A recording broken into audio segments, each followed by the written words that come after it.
Oh man, you guys won't believe what happened this week. My special newly documented ant species, our pet Meranopus bicolor ant colony, which I've been raising from just a single pregnant queen ant over the past few months, was finally ready to move into their brand new lavish home that all of you voted for and chose for them in last week's episode. An epic open concept island terrarium ant farm. Wait until you guys see what I created.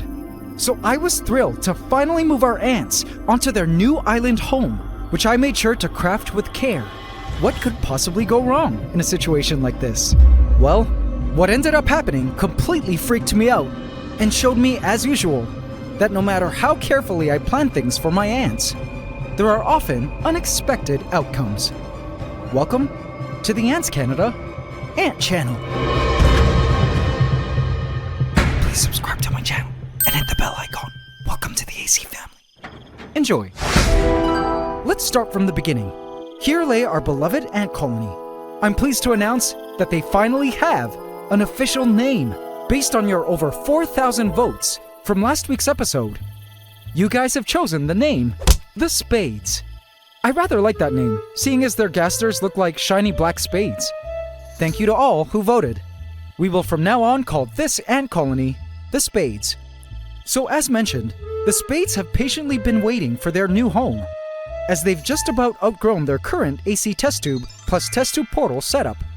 Now this was extra monumental for the colony, because for the first time in their very lives, the ants would be touching and residing in soil, as they would in nature. So, since you guys had voted for the Spades to move into an open concept island terrarium, I began brainstorming this week and came up with an idea. Behold, the empty shells into which I, your creator of worlds, would be crafting the future home of our Spades. It's essentially two glass bowls, one which will hold the island, and the other which will just be a sort of filler. You'll see what I mean in a bit. The first thing I needed to do before anything else was remove the inner bowl. Then we needed to add our ant barrier, some talcum and alcohol. Carefully, I painted the mixture onto the sides of the bowl. If you're new to ants, this barrier, once dried, is super slippery for ants. Well, most ants anyway. Other common ant barriers include petroleum jelly and oil, but I find both these fail to keep tropical ants within their setups for some reason. But just a note on this talcum barrier, the talcum layer needs to be replaced every few months, as the ants remove microscopic bits of it every time an ant slips off it. Alright, now let's put this aside and allow this to dry. Next, I grabbed the smaller bowl. First, a drainage layer. I used crushed coral, but any kind of coarse medium like pea gravel or pieces of crushed ceramic pot would work. I find all my terrariums that incorporate a drainage layer tend to do better. It allows excess water to drain safely into a spot that won't waterlog creatures and plants living in the upper soils. Plus, it prevents anaerobic spots from developing in the terrarium, which can be toxic for many life forms. Alright, next, placing the smaller bowl into the bigger bowl. Then pouring decorative white sand around the outside of the smaller bowl to fill the space. This white sandy space will act like the ant colony's foraging area, where I can place some of the ants' food, and the ants can find it and gather it to bring back to the nest. I need to keep this area completely dry so the ants don't decide to nest in it. Next, I added plants and potting soil. I chose a nerve plant and ferns for this island terrarium. I didn't want to overburden the space with a ton of plants, because the ants will ultimately need to dig into these soils and establish a nest. The plants here would be great at eating up all the nitrates produced by the ants' waste and poop. I added rocks, cocoa peat above the potting soil for extra digging medium, stones around the border of the smaller bowl, pieces of sphagnum moss, some sticks,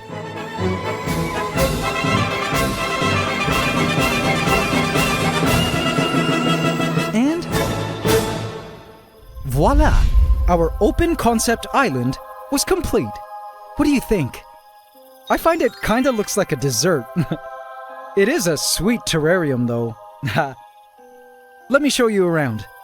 The island is a lush forest-type habitat with plants, sticks, stones, nesting area, and a foraging area for our spades. I can't wait to see the ants living in here. There's even some climbing area for the ants. Now at first glance, the soil pit area might not seem like a lot of space for the ants to nest in. But don't be deceived.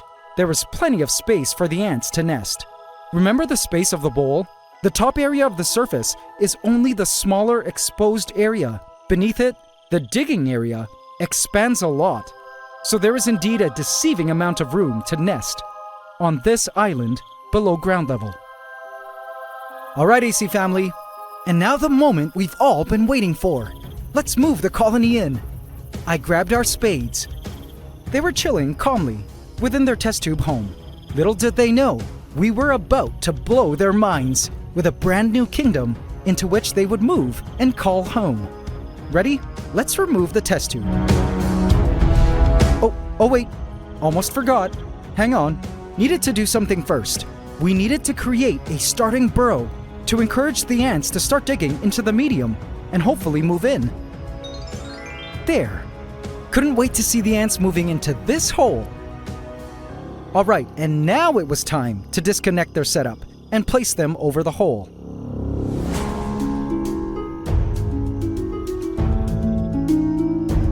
The sudden exposure to openness and strange new smells got the colony into a bit of a panic mode. The brood had begun to slide out of place, and the workers seemed a bit dazed, unsure what to do at first. Workers soon began to scramble to move all the brood back, as I tapped remaining ants from the test tube portal carefully onto the island to rejoin the colony.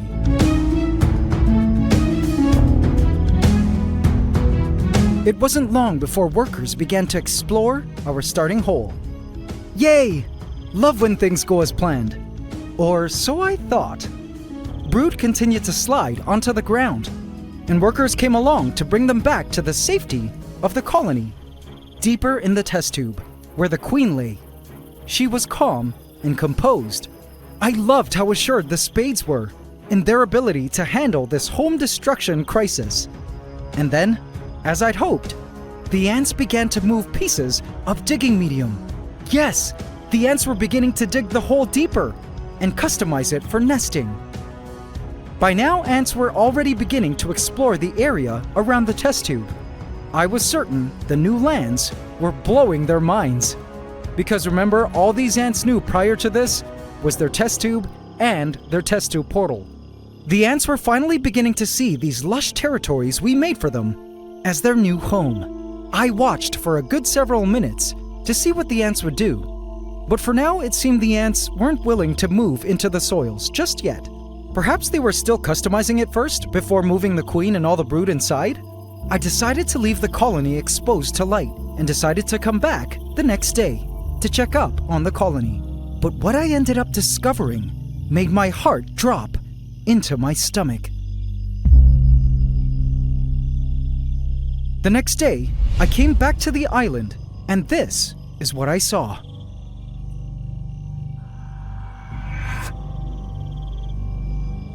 Interesting. They piled digging medium into the test tube. Okay. Did they just remain inside the test tube and just move digging medium into the test tube to make it dark? I checked the test tube, and though there was a lot of cocoa peat in it, there was no colony in sight. The spades had moved out. I removed the test tube and saw two little holes. Great, I thought. So the ants officially moved into our starting hole and made it a bit smaller by breaking the opening into two entrances. That's cool. So knowing the ants had moved into the digging medium, I placed down a drop of honey, since I knew the ants were craving for some sugary food, seeing as they likely needed the extra energy after a strenuous colony move. I just couldn't wait to see the ants trailing from the two holes. Once news of the honey drop made it back to the nest. At least, that's what I thought would happen. It wasn't long before an ant discovered the honey and began to drink. Then a second. A third. And a fourth ant. I waited patiently for the ants to fill up so I could catch them running back to the nest. Finally, one ant, after having its fill, began covering the surrounding area with pheromones. Then, moved to disappear over the edge of one of the stones. To my surprise, though, that was the last I saw of the ant. No ant seen running back to the two holes. What? Wait, where was the colony? Pretty soon, a group was seen feeding around the honey, but still no trail in sight from the two holes. Okay, were the spades actually in these two holes? I began to wonder. And then, I watched as another full ant disappeared over the same stone edge, and again, failed to make its way to the two holes back there. And suddenly, out of nowhere, another ant appeared on the scene to drink from the honey. Okay, AC family, something was up. I pivoted the terrarium a bit.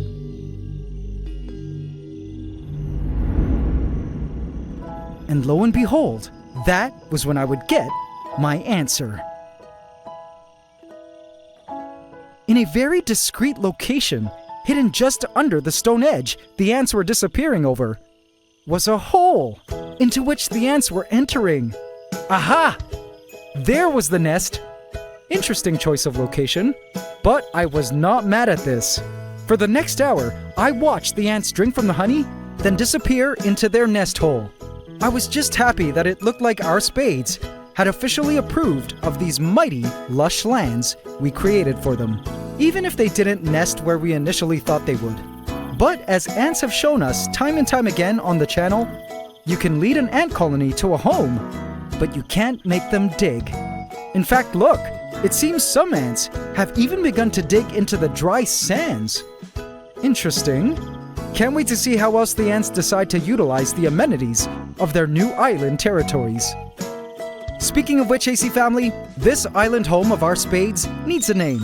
Let me know your name suggestions for this island terrarium in the comments, and I will choose my top 5 favorites for all of us to vote on in a future video. I was just so thankful the colony was safe and okay. I couldn't wait to watch the colony grow bigger and more powerful from here on in. And once the ants outgrow this island, we can then move them into a new home.